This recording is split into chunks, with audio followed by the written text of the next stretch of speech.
ចាំងក្រវ៉ាល់សែនធំទូលាយឆ្ងាយចម្ងាយដែលយើងក្រុងបោះពុំបានតែឋានភ្លើងស្នេហ៍ដុតរលពេញប្រាណអាចឲ្យរំលាយចាំងក្រវ៉ាល់បានជាឋានផែងផង់អន្លងជីវិតបារូបងជាអ្នកសង្គ្រាម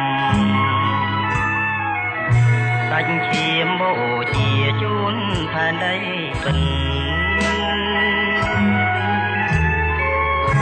តែបើភ្លើងស្នេហ៍ចូលមកសន្ធិដ្ឋ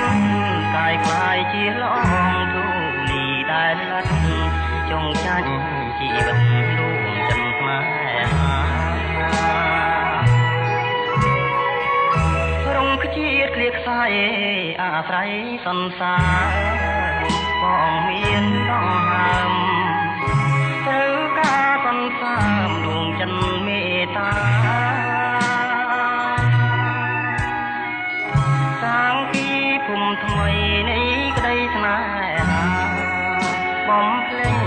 វាសនាសាញ់គ្រោះនេត្រាអាទិត្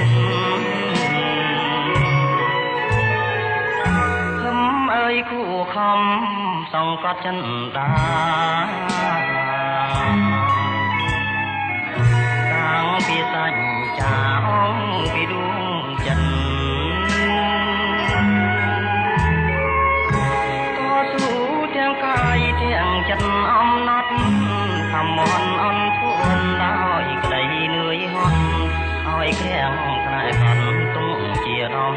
ហា